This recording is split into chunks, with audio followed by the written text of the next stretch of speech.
की परम सम्माननीय महापौर महोदया श्रीमती मीनल चौबे पधार चुकी हैं। श्री राजेश सिंह राणा IAS, श्री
कृष्णानगर की ये बहनें, अब मैं माननीय हमारे बीच में उपस्थित सभी अतिथियों का एक बार जोरदार भारतीय शिक्षा बोर्ड रायपुर छत्तीसगढ़ की ओर से हार्दिक अभिनंदन है। आप सब लोगों का भी एक बार जोरदार ताली बजाकर अभिनंदन है। मैं स्वागत की कड़ी में यहाँ सबसे पहले हमारे महापौर महोदया स्वागत के लिए भाई श्री संजय अग्रवाल जी से निवेदन करता हूँ। भारत माता की श्री राजेश सिंह संजय अग्रवाल जी प्रांतीय अध्यक्ष छत्तीसगढ़, स्वामी नरेंद्र देव जी छत्तीसगढ़ प्रभारी पतंजलि योगपीठ, मैं भाई श्री संजय अग्रवाल जी का भी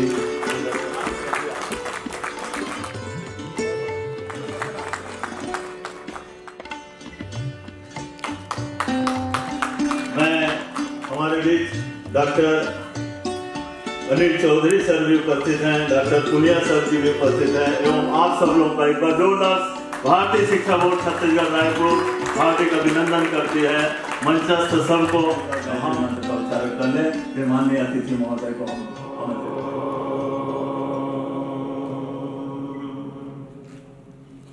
ओम भूर्भुवः स्वः तत्सवितुर्वरेण्यं भर्गो देवस्य धीमहि धियो यो नः प्रचोदयात्। सबको ओम, सबको नमन, सबको वंदन। मैं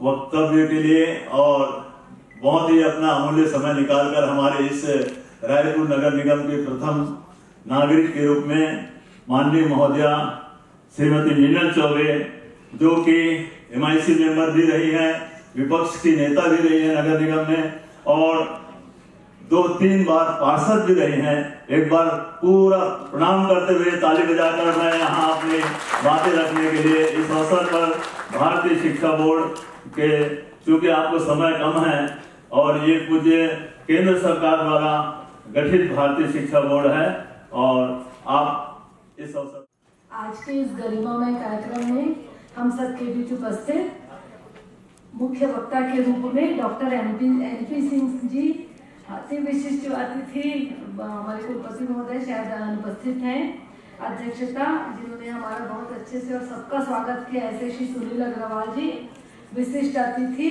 श्री राजेश सिंह राणा जी IAS। जब वो बालोद में थे तो मैं उनको बहुत पढ़ती थी और देखती थी, मिलने का सौभाग्य पहली बार प्राप्त हुआ है। हमारे अतिथि के रूप में उपस्थित डॉक्टर विजय कुमार खंडेलवाल जो कि जिला शिक्षा अधिकारी, वो भी मेरे ख्याल से उपस्थित हैं। सावंत सर जिला शिक्षा अधिकारी महासमुंद, राजीव गुप्ता जी, स्वामी नरेंद्र देव जी यहाँ पर उपस्थित, छवि राम साहू जी जिन्होंने मुझे बहुत ही आग्रहपूर्वक और बहुत स्नेह से आमंत्रित किया था, और मंच के सामने की ओर समस्त उपस्थित श्रोतागण जो आज इस संगोष्ठी में भाग लेने आए हैं। बहुत समय से मैं सार्वजनिक जीवन में हूँ, इसीलिए मुझे लगता है बहुत सारे लोगों को मैं पहचानती भी हूँ। सबको मेरा सादर नमस्कार है, बड़ों को मेरा सादर प्रणाम है। और जैसे कि माननीय संचालक महोदय जी ने बताया है कि आज मैं बहुत मुश्किल से आज इस कार्यक्रम में आ पाई हूँ। मेरे ही वार्ड में, मेरे ही कार्यक्रम में माननीय उप मुख्यमंत्री जो कि नगरीय प्रशासन मंत्री हैं अरुण साहू जी मेरे कार्यक्रम में आने वाले हैं। 12 बजे का उन्होंने समय दिया है और पहली बार मुझे ऐसे लग रहा है कि कोई अतिथि देर से आए नहीं तो हमेशा ऐसा लगता है टाइम पे आ जाए, पर कार्यक्रम बहुत अच्छा है। बहुत अच्छे विषय में संगोष्ठी है कि आधुनिक शिक्षा में भारतीय ज्ञान परंपरा का समावेश, ये बहुत आवश्यक, आपसे पढ़ाई कर सके, जो उनका इंटरेस्ट है उसमें आगे बढ़ सके। मगर कोई भी शिक्षा तब तक अधूरी है जब उसमें ज्ञान का समावेश ना हो। हम अपने सनातन धर्म को जाने, हम अपनी परंपराओं को समझें, तभी हमारी शिक्षा है वो कंप्लीट होती है। और बहुत अच्छे बड़े, क्योंकि ये संगोष्ठी का कार्यक्रम है, वक्ता भी अपना वक्तव्य रखने के लिए यहाँ पर उपस्थित हुए हैं। बहुत विद्वान गण यहाँ पर हैं। मुझे आशा ही नहीं, पूरी उम्मीद है कि विषय में आप लोगों को बहुत अच्छी जानकारी देंगे। मेरा बस यही कहना है कि जीवन जो होता है वो चुनौतियों से भरा होता है, पर कोई भी चुनौती है वो हमारी इच्छा शक्ति से बढ़कर नहीं होती है। आज मैं आप लोगों के सामने महापौर के रूप में हूँ। मैं पिछले 3 बार से पार्षद हूँ, 15 साल से मैं पार्षद हूँ। प्रथम बार पार्षद मैं अपने वार्ड से ही चुनी गई थी। मेरे से पहले मेरे पति हैं वो वहाँ के पार्षद थे। तो जब मैं पहली बार चंगोरा फाटा की पार्षद बनी तो कोई भी पब्लिक मेरे पास आती नहीं थी किसी भी काम के लिए, क्योंकि उनको लगता था कि जो पूर्व पार्षद छगन चौबे जी हैं वही उनका काम कराएंगे। तो मैं तरसती रहती थी कि कोई मेरे पास आया, मुझे पार्षद बनने का कुछ तो थोड़ा फील हो, पर कोई उस समय मेरे पास आता नहीं था। फिर दूसरी बात जब चुनाव का समय आया तो जो मेरा वार्ड है वो आरक्षित हो गया था, तो मैं बाजू के वार्ड दीनदयाल उपाध्याय नगर वार्ड, वो सामान्य महिला था, वहाँ से मैं चुनाव लड़ने गई। और वो मेरे लिए बहुत चुनौती का विषय था क्योंकि नया वार्ड था और बहुत बड़ा वार्ड था वो। अभी तो वो 2 भागों में बट गया है, वो वार्ड 3 भागों में चुनाव लड़ने गई और थोड़ा कठिन था मेरे लिए चुनाव, पर ईश्वर की कृपा थी, मैं जीत गई। लोगों ने मुझे वहाँ वोट दिया। वो मेरे लिए बहुत चुनौती और सीखने का समय था, क्योंकि एक तो मुझे ऐसा लगता था कि मैं दूसरे वार्ड से हूँ, फिर भी पब्लिक ने मुझे, जनता ने मुझे यहाँ पर चुनकर भेजा है तो मैं यहाँ काम करूँ। पर बहुत बड़ा वार्ड और बहुत ही शिक्षित वर्ग के वहाँ पे लोग थे। उनकी डिमांड अलग टाइप की होती है और मध्यम वर्गीय और बिलो मिडिल क्लास है, इनका थोड़ा अलग टाइप का काम रहता है। तो सारा जो मेरा सार है, जो राजनीति का जो सीखना था, मैं उस वार्ड में सीखी। वो वार्ड मेरे लिए बहुत चुनौतीपूर्वक था, मगर मैं काम की वहाँ। फिर तीसरी बार मैं अपने वार्ड में आ गई और काम करो तो फिर जनता चुन भी लेती है। फिर तीसरी बार मैं फिर पार्षद बनी तो मुझे मेरी पार्टी ने नेता प्रतिपक्ष का दायित्व दिया और मैं उसमें बहुत मेहनत की, क्योंकि मुझे ऐसा लगता था, क्योंकि पहली बार राजधानी रायपुर में किसी महिला को विपक्ष के नेता का दायित्व दिया गया था। तो कोई ये ना कहे बाद में कि महिलाएं अच्छा काम नहीं कर सकती हैं, पुरुष ही ठीक हैं। इसलिए मैंने उसको अच्छे से काम करने का प्रयास किया और फिर ईश्वर की कृपा से जो महापौर है वो सामान्य महिला हुआ। फिर एक बार मेरी पार्टी ने मुझ पर विश्वास दिखाया और जनता ने तो भर भर के वोट दिया। 1.5 लाख से ऊपर लगभग वोटों से मैं जीती हूँ। जितनी बड़ी जीत होती है उतनी बड़ी हमारे सामने चुनौती भी होती है, पर चुनौतियों से मैं नहीं डरती। मैं काम करने के लिए आई हूँ। जब मैं घर से बाहर निकलकर काम करती हूँ तो मैं घर में बहुत सारा चीज छोड़ के आती हूँ जो कि सामान्य महिलाएं करती हैं, जो हाउस वाइफ रहती है वो करती हैं। तो वो सब चीजें मैं मिस करती हूँ।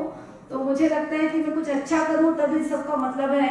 अगर मैं अपने बच्चों को समय नहीं दे रही हूँ, अपने रिश्तेदारों को समय नहीं दे रही हूँ, अपने घर को समय नहीं दे रही हूँ, तो बाहर कुछ अच्छा करूँ तभी मुझे अच्छा लगेगा, तभी मैं संतुष्ट रहूँगी। इसलिए मैं ईमानदारी से काम करने का प्रयास करती हूँ। बहुत सारी चुनौतियाँ रहती, लोगों की एक्सपेक्टेशन भी बहुत ज़्यादा है, सब अच्छा हो, सबको लगता है कि अच्छा हो, और मैं भी चाहूंगी कि रायपुर शहर है जो लोग सपना देखते हैं, मेरा पूरा प्रयास रहेगा कि मैं अच्छा काम करूं। मैं फिर कह रही हूं कि कोई भी चुनौती हो इच्छा शक्ति से बढ़ के नहीं होती।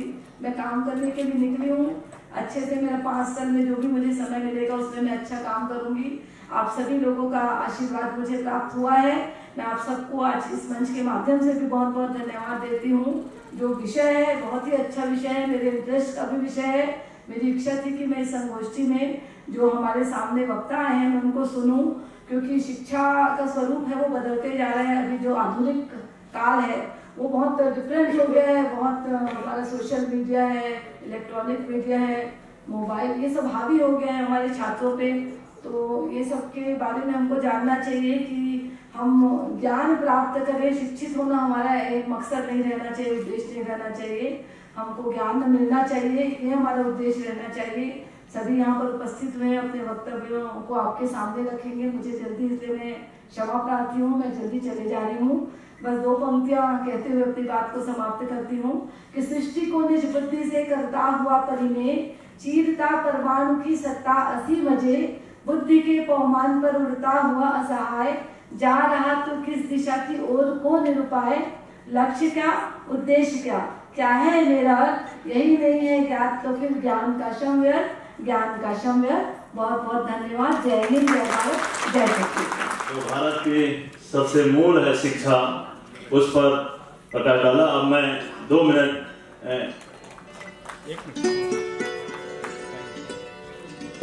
थोड़ा side sir sir sir sir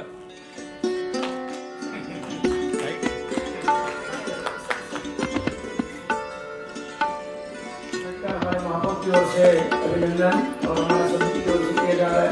जोरदार ताली बजाकर उनका अभिनंदन करते हैं। शिक्षा बोर्ड की मान्यता हमें केंद्र सरकार से तो है ही है, साथ ही 29 मार्च को छत्तीसगढ़ शासन द्वारा भी अनुमोदन प्राप्त हो गया है।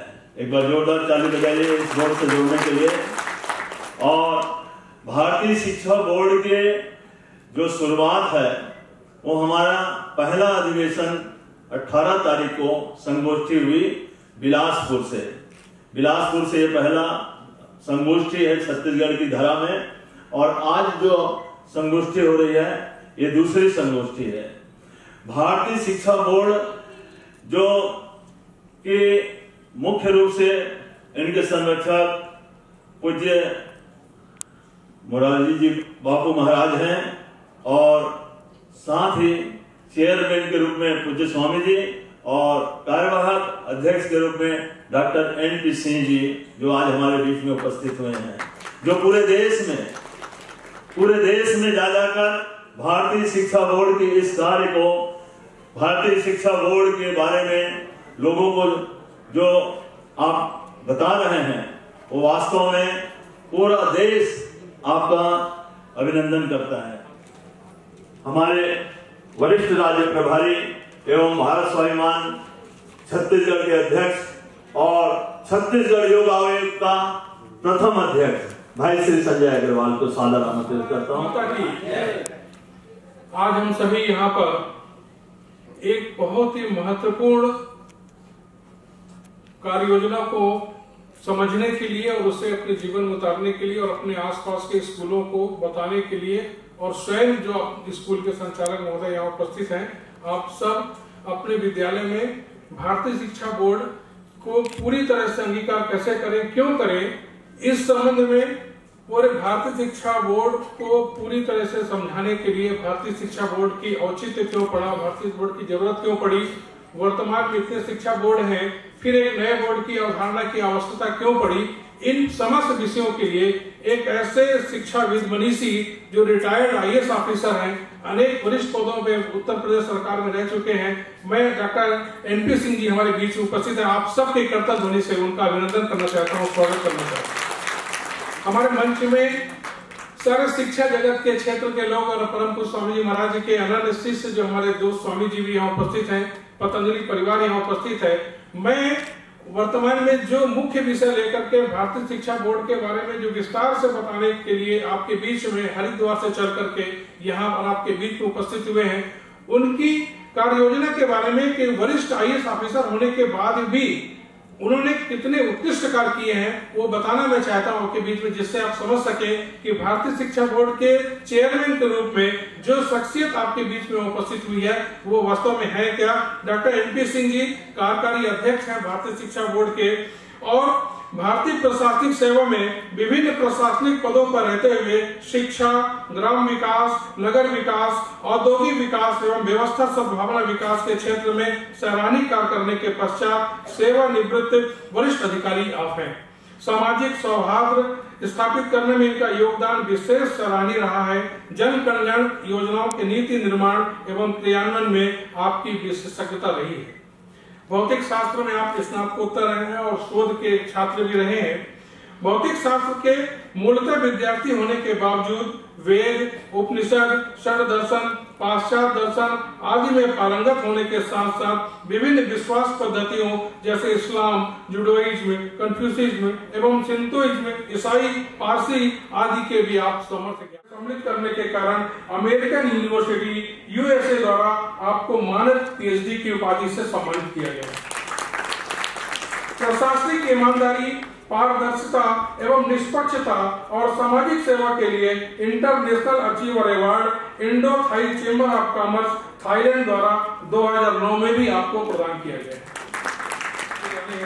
निरंतर 13 वर्षों से प्रयास आपके द्वारा किया जा रहा है। मुख्यतः मिर्जापुर, सोनभद्र के कोल समुदाय, वाराणसी मंडल एवं आजमगढ़ मंडल के मुसहर वनवासी समुदाय, शामली जनपद के हरियाणा बॉर्डर पर स्थित बावलिया समुदाय, छत्तीसगढ़ राज्य के नक्सल प्रभावित आदिवासी क्षेत्रों एवं वाराणसी जनपद के सुदूर ग्रामांचल के बालिकाओं पर अधिकांश गतिविधियां आपके द्वारा केंद्रित की गई हैं। सोनभद्र मिर्जापुर क्षेत्र के कोल समुदाय के लिए जनपद मिर्जापुर के राजगढ़ विकास खंड के ददरा पहाड़ी ग्राम में तथा औद्योगिक प्रशिक्षण संस्थान 2011 में तथागत ट्रस्ट द्वारा स्थापित किया गया। इसमें भारत सरकार द्वारा मान्यता प्राप्त द्विवर्षीय ITI कोर्स के आधार पर औद्योगिक प्रशिक्षण सभी बच्चों को निःशुल्क प्रदान किया जा रहा है। वनवासी समुदाय मुसार के लिए वीर बिरसा मुंडा परियोजना प्रारंभ किया गया, जिसके माध्यम से विभिन्न क्षेत्र की योजनाओं मुजफ्फरपुर नगर में दंगा प्रभावित मुस्लिम समुदाय के लगभग 50,000 जनसंख्या को सम्मान पूर्वक पुनर्स्थापित किया गया और उनके बच्चों के शिक्षा, स्वास्थ्य एवं आवास की सम्मानजनक व्यवस्था भी आपके नेतृत्व में आपके माध्यम से की करने हेतु प्रेरित करने का एक अद्भुत प्रयास आपके द्वारा किया जा रहा है। और कल ही नारायणपुर और बालोद के बीच में एक गाँव के अंदर में इसकी एक नई आधारशिला ग्रामीण क्षेत्र के बच्चों को प्रोत्साहित करने के लिए, उन्हें मेधावी छात्र बनाने के लिए भी की गई है। इसलिए आप इससे भी बहुत बड़ा अभिनंदन आपके माध्यम से सबसे माध्यम हेतु बनारस पब्लिक स्कूल की स्थापना, जिसमें 300 कन्याओं को निःशुल्क शिक्षा दी जाती है, ये भी आपके माध्यम से संचालित की जा रही है।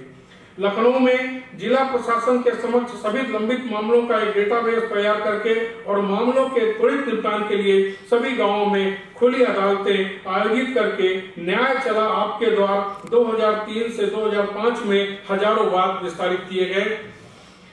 नैनीताल झील ये सबसे महत्वपूर्ण विषय है। देखिए कि किस प्रकार यदि ये व्यक्ति सोच ले तो कितना बड़ा से बड़ा काम कैसे कर सकता है। नैनीताल झील बचाओ अभियान के मसाल वाहक के रूप में जो 33 करोड़ रुपए के सरकारी अनुमान के विपरीत एक बड़े पैमाने पर जन आंदोलन के माध्यम से नैनी झील को साफ करने के लिए एक व्यापक रूप से प्रशंसित आंदोलन किया गया और इस उद्देश्य के लिए कार्यालय समय के बाहर 2 घंटे के स्वैच्छिक श्रम के लिए व्यापक सार्वजनिक और मीडिया समर्थन प्राप्त हुआ और लोग प्रेरित हुए तथा शून्य बजट में, जिसका कि 33 करोड़ रुपए बजट स्वीकृत हुआ था उस झील को साफ करने के लिए, शून्य बजट में जन सहयोग से पूरी झील को साफ करने का एक बहुत ही अद्भुत कार्य आपके सानिध्य में आपके द्वारा की आवश्यकता क्यों पड़ी इस विषय को रखने के लिए, और क्यों हम भारतीय शिक्षा बोर्ड के पाठ्यक्रम को अपने विद्यालयों में सम्मिलित करें, क्यों भारतीय शिक्षा बोर्ड के पुस्तकों को अपने विद्यालय में सम्मिलित करें, इस सब की पूरी विस्तार से बात करने के लिए मैं सादर आप सब के तालियों के बीच में आमंत्रित करना चाहता हूँ डॉक्टर एनपी सिंह जी, हमारे चेयरमैन भारतीय शिक्षा बोर्ड।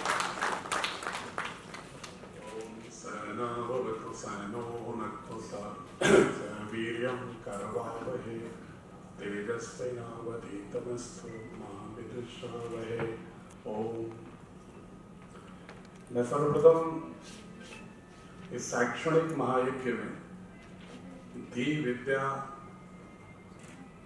ज्ञान एवं आलोक की अधिष्ठात्री देवी मां शारदा को श्रद्धापूर्वक आह्वानित करता हूं।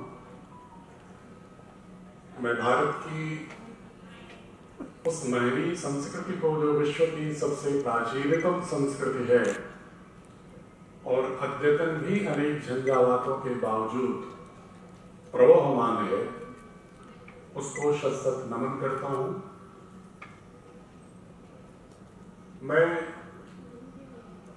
भारत की जो संस्कृति के प्रवहमानता की जो आत्मा है भगवान राम, उनकी मातृगर्भ की जन्मस्थली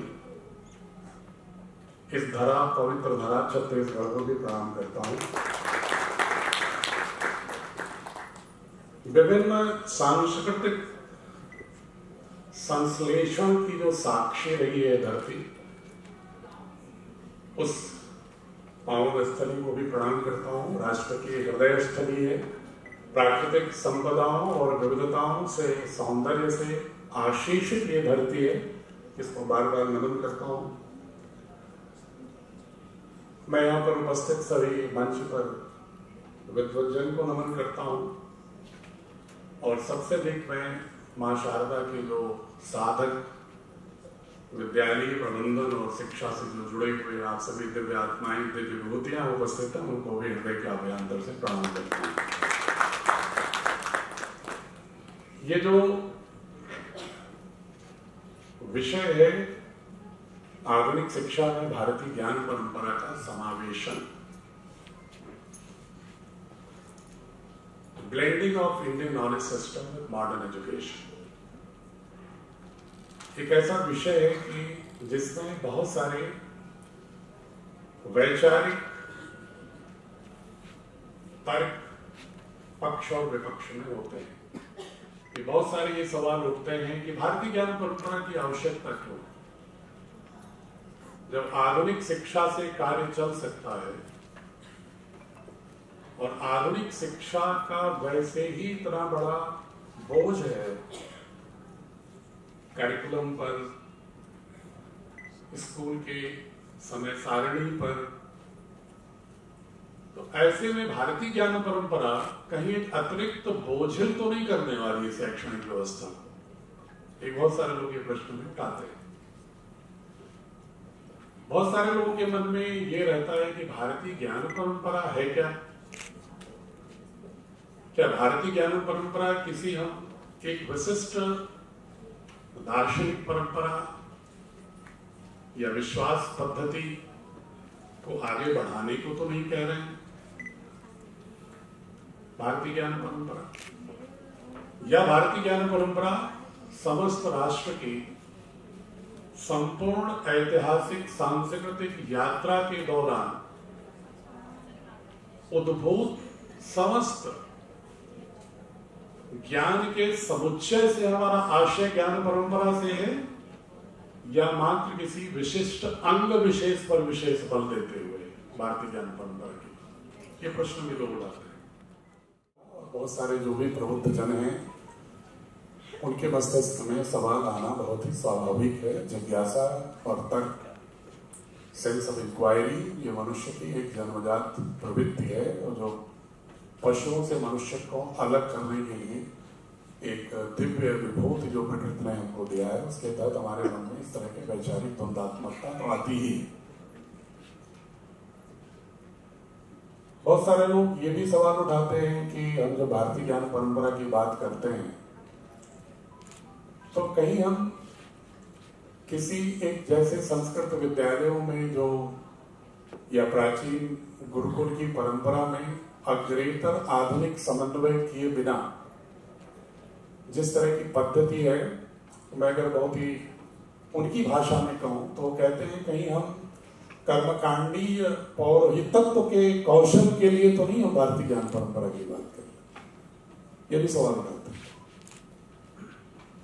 और बहुत सारे लोग तो बहुत क्रिटिकल होते हैं, क्योंकि मैं इस देश में लगभग 17 गोष्ठियां पूरे देश में किया हूं, चेन्नई से लेकर श्रीनगर कश्मीर तक और गुवाहाटी ईटानगर से लेकर के सूरत मार्ग तक। हर जगह शिक्षाविदों के मस्तिष्क में गौरवचारिक चर्चाएं करता हूं मैं, तो उनके मन में ये सवाल उठते हैं। तो एक बहुत ही कठोर प्रश्न भी कभी कभी लोग उठाते हैं कि कहीं ये बोर्ड किसी एक राजनीतिक दल विशेष के एजेंडे को अग्रसरण करने के लिए तो नहीं। ये भी सवाल बहुत सारे लोग उठाते हैं। मैं इसलिए उन सवालों की बात कर रहा हूं कि सवालों से कभी परहेज नहीं करना चाहिए। जिनके मन में जो भी प्रश्न है उनका सार्थक उत्तर देना एक भारतीय शिक्षा बोर्ड के कार्यकर्ता के रूप में मेरा दायित्व है, और कोई लुका छिपी की बात इसमें नहीं होनी चाहिए। सीधे सीधे स्पष्टता होनी चाहिए, पारदर्शिता होनी चाहिए, अवधारणात्मक पृष्ठभूमि पर भी और वैधानिक प्रामाणिकता, तभी लोगों के अंदर विश्वसनीयता पैदा होती है, अन्यथा एक भ्रम की स्थिति रहती है। तो मैं पहले आपको उसकी वैधानिक प्रामाणिकता पर संक्षेप में बताकर फिर उसकी अवधारणा पर ज्ञान सृजन विभिन्न विधाओं में हुआ है, आयामों में हुआ है, और उसके आधार पर हमारी जीवन पद्धति संचालित होती रही है, निर्देशित होती रही है। तो इसलिए हमारी संस्कृति में भी बहुत ही अधिक विविधता के साथ साथ बहुत एक अद्भुत शक्ति सामर्थ्य भी है, और सनातनता के तात्विक बोध भी इसमें सन्निहित है। वैधानिक प्रामाणिकता यह है कि भारत सरकार ने इस बोर्ड को बनाया है। ये पहला बोर्ड है, मैं कह सकता हूं, कि जिसका जन्म ही भारत सरकार के ही किसी नियम के अंतर्गत हुआ है। क्योंकि जो सीबीएसई बोर्ड है वो भी प्री इंडिपेंडेंस बोर्ड रहा है, और आप सभी को उसका इतिहास मालूम होगा कि 1928 में, उससे पहले 21 में एक बोर्ड के रूप में संयुक्त प्रांत का था, जिसके एक अंग के रूप में 1928 में जो माध्यमिक शिक्षा बोर्ड, जो आज उत्तर प्रदेश का माध्यमिक बोर्ड है, वो जब उससे अलग हुआ संयुक्त प्रांत के रूप में, तो सीबीएसई के रूप में दूसरी शाखा के रूप में, केंद्रीय बोर्ड के रूप में सोसाइटी द्वारा संचालित बोर्ड था। It was legally set up by society, not by the government of India. It was not even mandated by the government of India. It was purely created by an educational society. बाद में 60s में उसको केंद्रीय विद्यालयों के लिए भारत सरकार ने उसको एक बोर्ड के रूप में स्वीकार किया, और धीरे धीरे कालांतर में 90s तक सोसाइटी द्वारा ही संचालित होती रही। भारत सरकार की अनुमोदन उसको मिलता रहा, लेकिन उसके चेयरमैन सेक्रेटरी भी सोसाइटी के लोग ही होते थे।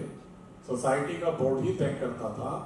भारत सरकार का कोई अधिकारी सीधे कोई हस्तक्षेप नहीं था। नीतियां भारत सरकार की पालन करना उनकी बाध्यता होती थी, एनसीएफ और एनईपी, लेकिन उसके आंतरिक प्रबंधीय जो गतिविधियां थी उसमें भारत सरकार का सीधा कोई हस्तक्षेप नहीं था।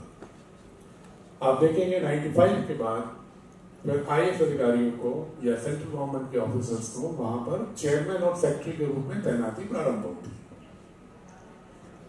और बीच में जब 85 के बाद नवोदय विद्यालय आए तो नवोदय विद्यालयों को भी सीबीएसई से जोड़ा गया।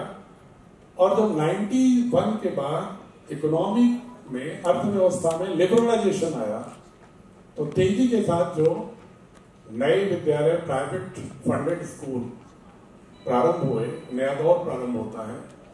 तो आप देखेंगे अगर आंकड़े में, तो सीबीएसई के पास भी 90s तक मात्र 1500 से लेकर 1800 विद्यालय ही थे उनसे मान्यता प्राप्त, लेकिन 95 से लेकर के 2025 के बीच में आप देखेंगे तो लगभग 28,000 विद्यालय पूरे देश में सीबीएसई द्वारा अनुमोदित और संचालित हुआ। वो एक आवश्यकता अनुभव की गई कि क्या हम ऐसा कोई बोर्ड प्रयोग के तौर पर नहीं चला सकते। आप सभी अच्छी तरह से जानते हैं कि 1835 का जो इंडियन एजुकेशन एक्ट था जिसमें मैकाले को प्राय दोषी ठहराते रहते हैं, और दोषी थे भी मैकाले, लेकिन वो अपने देश के लिए काम कर रहे थे।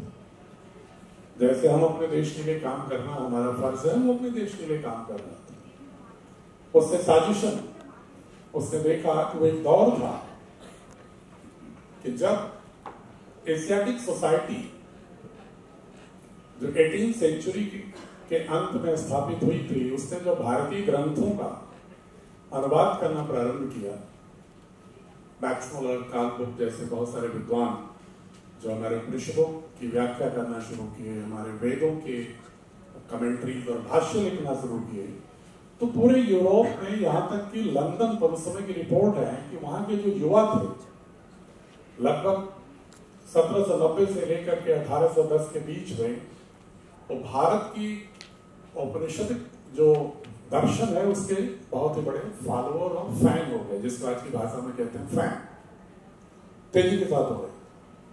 तो वहां के ईस्ट इंडिया कंपनी और ब्रिटिश अंपायर को लगा कि यदि भारत की दर्शन के इतने बड़े प्रशंसक हमारे युवा पीढ़ी के लोग हो जाएंगे, तो उस देश पर हम कैसे अपना उपनिवेशवाद को कैसे लगातार बरकरार रख सकते हैं।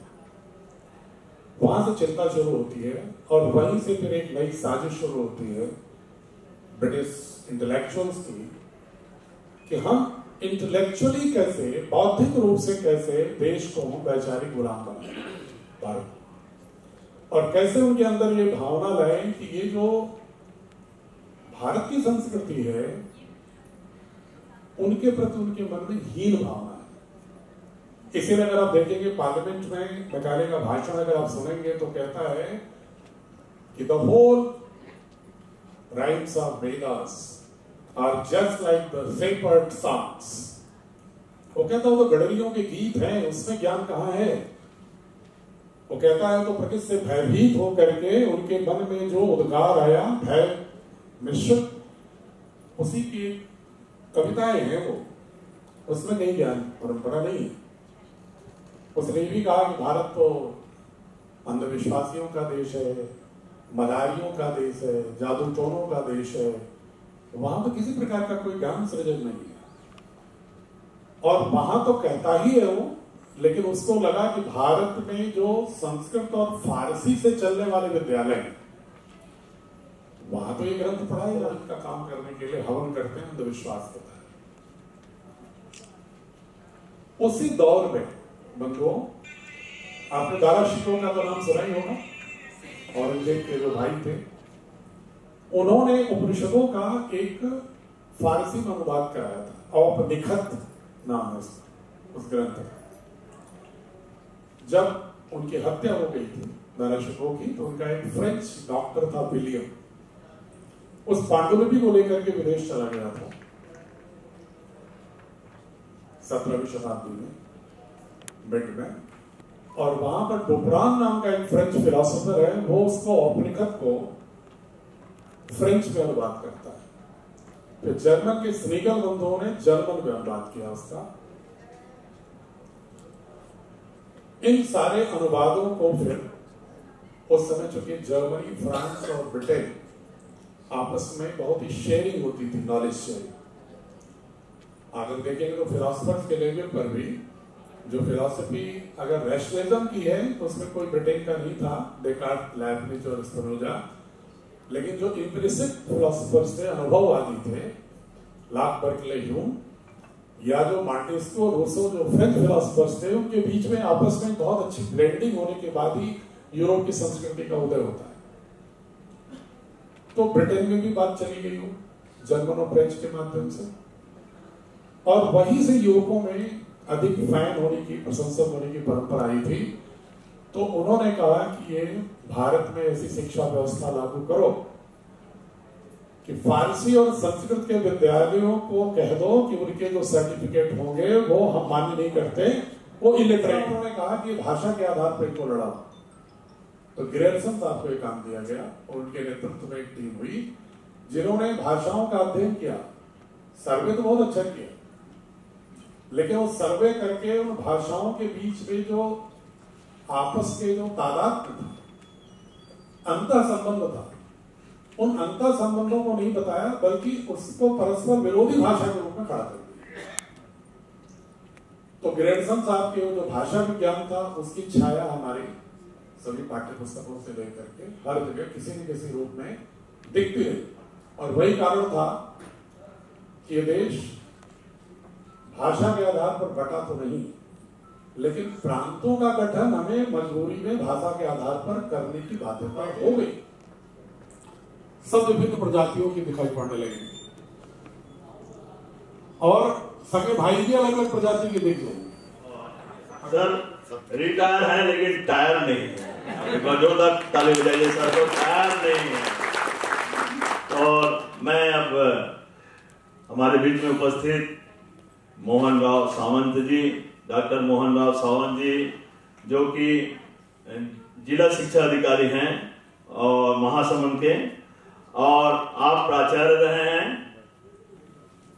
गवर्नमेंट स्कूल के, शासकीय बहुउद्देशीय उच्चतर माध्यमिक विद्यालय के रायपुर के, और वर्तमान में आप राष्ट्रपति पुरस्कार भी प्रदत्त हैं और अंतर्राष्ट्रीय कार्य में भी आपके द्वारा यूके और अंतर्राष्ट्रीय मैथमेटिक्स कॉन्फ्रेंस में आपके द्वारा लिखी गई पुस्तकें यहाँ रविशंकर विश्वविद्यालय में भी चलता है।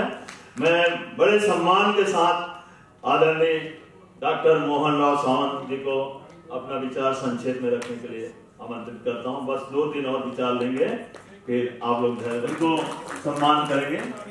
जोरदार ताली बजनी चाहिए।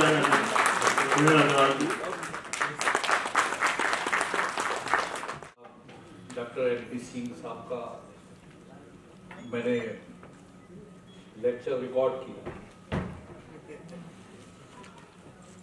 निश्चित रूप से ये जो भारतीय शिक्षा बोर्ड जो बात कर रहा है, वेबसाइट में हम इसको देखेंगे।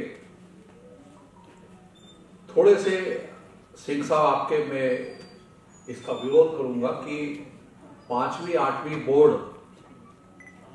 5वीं में हम बच्चों को, जबकि आपके वक्तव्य में आया कि 1 मिनट में वो जो 16 साल के नीचे का बच्चा बहुत ज्यादा ग्रैस्पिंग पावर होता है उसमें। हम छत्तीसगढ़ में देख रहे हैं कि 9th क्लास का बच्चा लिखना नहीं जानता है। हमने भी, साहू जी ने भी 5वीं बोर्ड दिया। मेरे पिताजी 4थी क्लास से ही मुझे अलर्ट कर दिए थे और हम छतरपुर में मैं रहता था। मुझे याद है कि मैं उसमें मेरिट में आया था 5वीं बोर्ड में। ये जरूर सिंह साहब ने कहा है कि अंकों के दौड़ में हमें जूझना नहीं है, लेकिन हम रिजल्ट देख रहे हैं कि बच्चों में निश्चिंतता आ गई है, पालकों में भी कोई ध्यान नहीं है।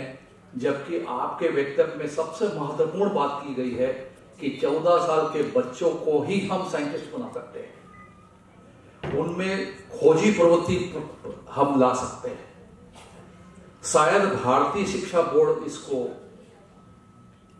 करने में सक्षम हो सकता है। मैंने आपके वक्तव्य में पूरी जानकारी ली और सोचा, समझा, बहुत गंभीरता से आपके लेक्चर को समझ रहा था, सोच रहा था। हाँ, क्योंकि हम देखते हैं जनरली, मेरे ऊपर एक लड़की रहती थी, वो इलेक्ट्रॉनिक बी में पास आउट थी, अपना टीवी सुधारने के लिए एक मैकेनिक को बुलाती थी।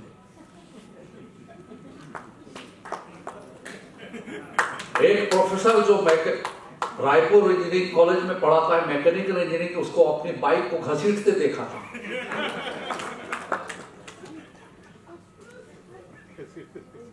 हम क्या, जो अभी एनईपी कह रहा है स्किल की बात, वो बहुत अच्छी दिशा में जा रहे हैं। शायद हम में बहुत जरूरत आ गया है सर, इसको टर्न करने के लिए भारतीय शिक्षा बोर्ड को बहुत ज्यादा मेहनत करना पड़ेगा।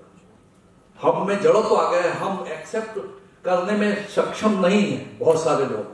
हमें वही याद आता है सीबीएसई बोर्ड, हमें वही बात याद आता है, वही मैथमेटिक्स, वही कंप्यूटर साइंस, और हम पढ़े लिखे बेरोजगार हो रहे हैं।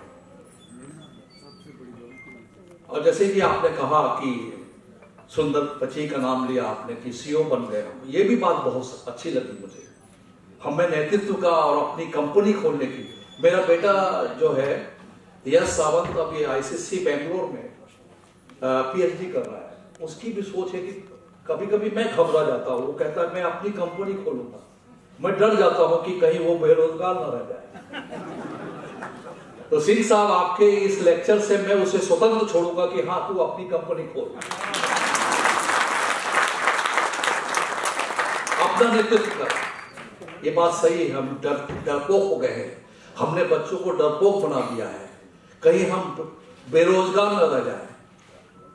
जब मैंने मैकेनिकल इंजीनियरिंग की पढ़ाई की है तो एक जब 8वीं फेल वाला लड़का पूरी जीप को पार्ट्स को खोलकर फिर से जोड़ देता है, तो मैंने जब मैकेनिकल इंजीनियरिंग की पढ़ाई की है तो उस चीज को मैं तो स्किल के साथ समझ कर लूंगा ना।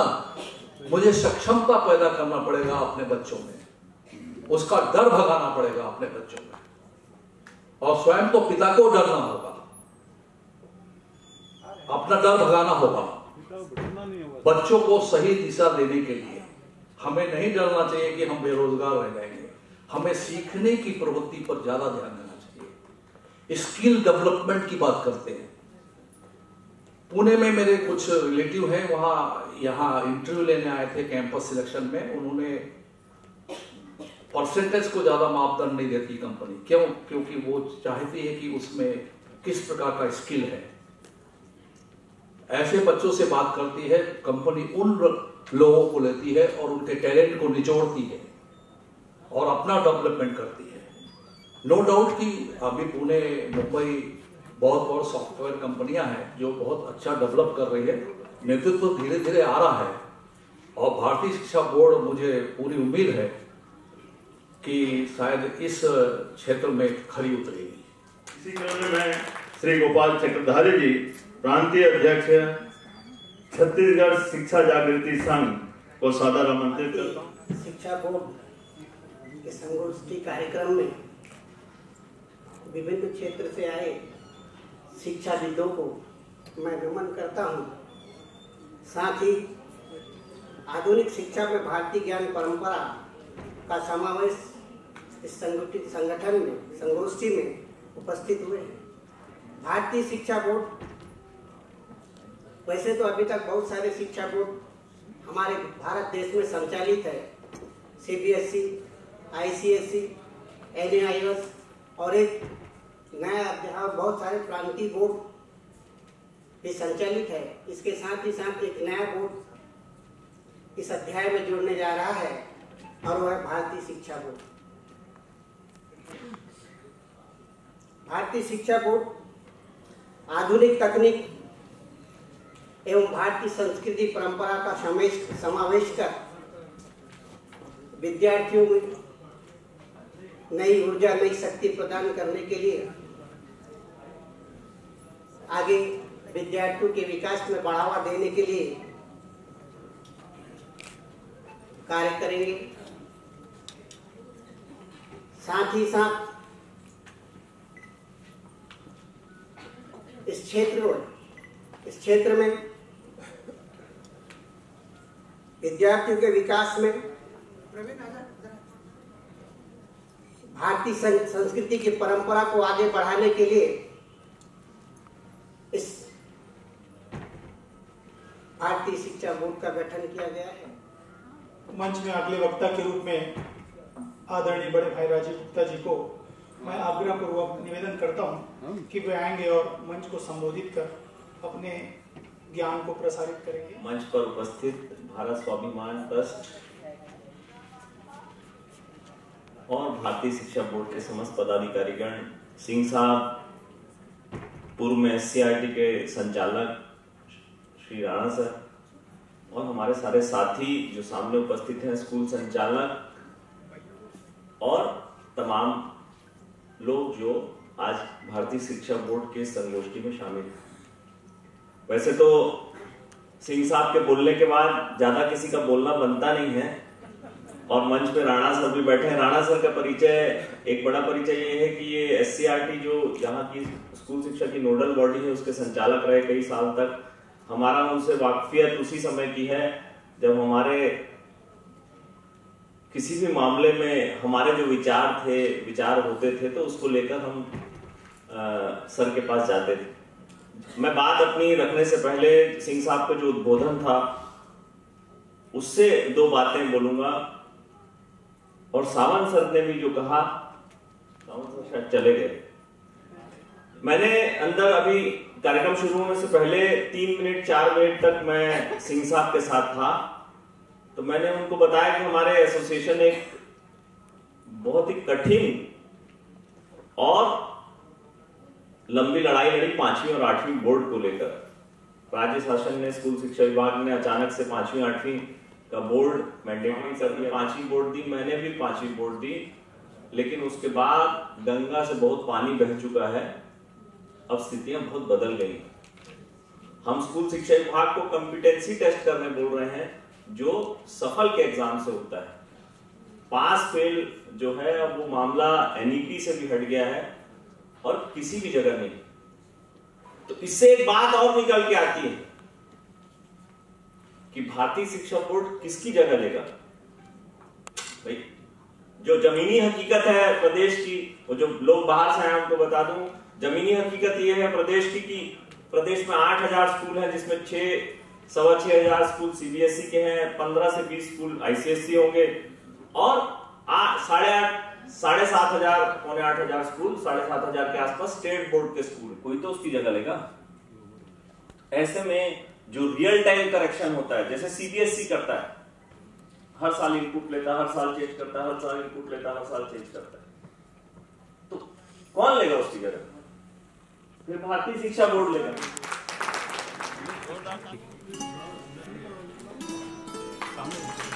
जोरदार ताली बजनी चाहिए। और सर सामने चलिए, ठीक है।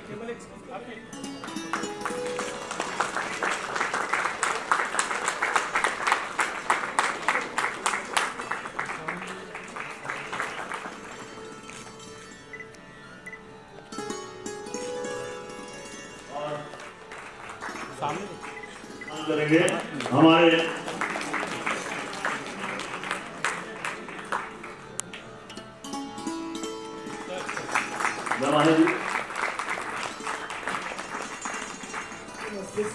कैसे डिजाइन करें असेसमेंट का मॉड्यूल। जो असेसमेंट, जैसे मैं जो कह रहा था 5वीं 8वीं की बात, जो सामंत जी कह रहे थे कि मैं इस पर थोड़ा डिफर करता हूँ, मैं उनकी बात का सम्मान करते हुए कह रहा हूं कि मैं असेसमेंट को मना नहीं कर रहा हूं। असेसमेंट तो होना ही चाहिए, लेकिन असेसमेंट उसी पैटर्न पर क्या होगा जो 10वीं 12वीं के पैटर्न पर होना है, या उस असेसमेंट का कोई ऐसा मॉड्यूल होना चाहिए जिसमें बच्चे के अन्नमय कोष, प्राणमय कोष, मनोमय कोष, विज्ञानमय कोष, आनंदमय कोष की समीक्षा कर सके। कॉम्पिटेंसी है 8 तक के लिए एनसीएफ में इन्विसेज्ड, उसके लिए क्या कोई अल्टरनेटिव असेसमेंट मॉड्यूल हो सकते हैं क्या, कि जो बच्चों को बिना हम बोझ डालें, हम न्यूमरेसी, लिटरेसी और उनके इमोशनल एम्पावरमेंट को एसेस कर। मार्च 2026 से मैं उनको भारतीय शिक्षा बोर्ड के एक समर्थ योद्धा के रूप में जोड़ दूंगा। उनसे भी आग्रह करूंगा कि असेसमेंट का क्या अल्टरनेटिव मॉड्यूल होगा। मैं भी जूझ रहा हूँ, यकीन मानो मेरे पास जो दिशा स्पष्ट है, मैं छोटी बात नहीं करूंगा। I am not fundamentally, I am not clear.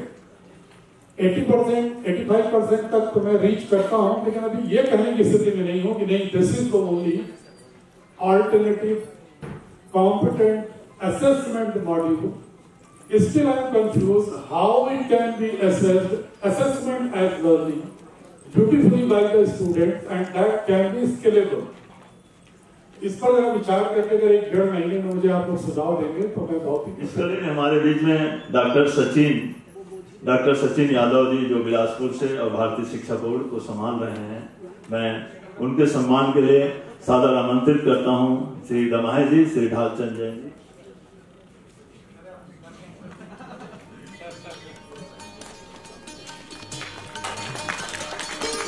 अब मैं कुछ इसी कड़ी में अगर बस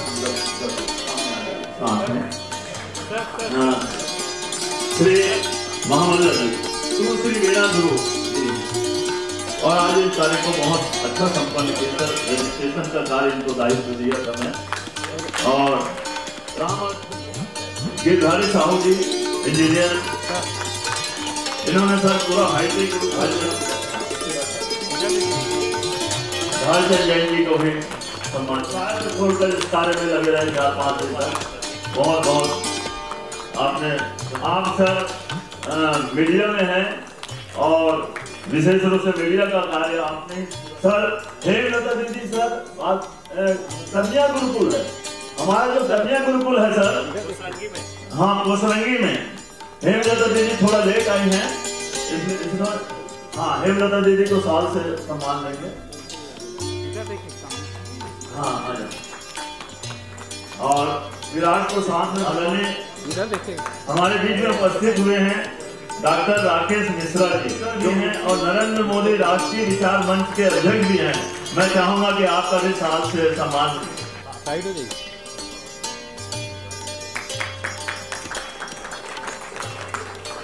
अग्रवाल जी का भाई एवं श्री राजेश सिंह राणा IAS एवं मुख्य कार्यपालन अधिकारी अग्रवाल जी एवं सभी लोगों का धन्यवाद।